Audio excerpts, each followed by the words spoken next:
சாந்தி. 28/5/2024 காலை முரளி. ஓம் சாந்தி. பாப் தாதா, மதுவனம். சாராம்சம்.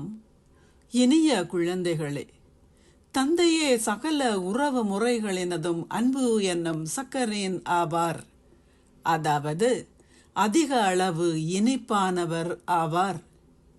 ஒரேயொரு இனிமையான அன்பிற்கினியவரை நினைவு செய்தால் உங்கள் புத்தி ஏனைய அனைத்து திசைகளிலிருந்தும் விலகிவிடும். கேள்வி: கர்மாத்தீத்தாகுவதற்கு இலகுவான முயற்சியும் வழியும் என்ன? பதில்: சகோதரத்துவம் என்ற உங்கள் பார்வையை உறுதியாக்குவதற்கு முயற்சி செய்யுங்கள். தந்தை ஒருவரை தவிர ஏனைய அனைத்தையும் உங்கள் புத்தியில் இருந்து மறந்திடுங்கள். சரீர உறவினர் எவரையுமே நீங்கள் நினைவு செய்யாத போதே உங்களால் கர்மாத்தீத் அடைய முடியும். உங்களை ஆத்மாக்கள், அதாவது சகோதரர்கள் என்று கருதுவதே உங்கள் முயற்சியின் இலக்காகும். உங்களை சகோதரர்கள் என்று கருதுவதன் மூலம் சரீர உணர்வு பார்வையும் சகல விகாரமான எண்ணங்களும் முடிவடையும். ஓம் சாந்தி. தாரணைக்கான சாராம்சம். 1. சத்திய யுகத்தில் முதற்தரமான அழகிய சரீரத்தை பெறுவதற்கு இப்பொழுது ஆத்மாவை தூய்மையாக்குங்கள். துருவை அகற்றுங்கள். செயற்கை நாகரிகத்தை பின்பற்றாதீர்கள். 2. சதா தூய்மையாக இருப்பதற்கு தந்தை ஒருவரை தவிர வேறு எவரையும் நினைவு செய்யாமல் இருப்பதற்கு பயிற்சி செய்யுங்கள். நீங்கள் உங்கள் சரீரத்தையும் மறக்க வேண்டும்.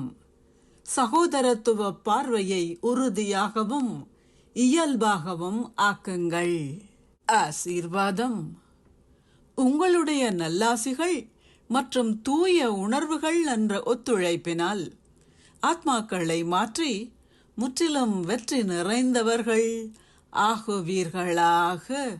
பிராமண குழந்தைகளாகிய நீங்கள் அனைவரும் ஒன்றிணைந்து எந்த ஒரு பணிக்காகவும் உங்கள் மனங்களினால் உங்கள் நல்லாசிகளும் தூய உணர்வுகளும் என்ற ஒத்துழைப்பை வழங்கும் போது இந்த ஒத்துழைப்பினால் ஆத்மாக்களை மாற்றுவதற்கான கோட்டை அச்சூழலில் உருவாகுகின்றது.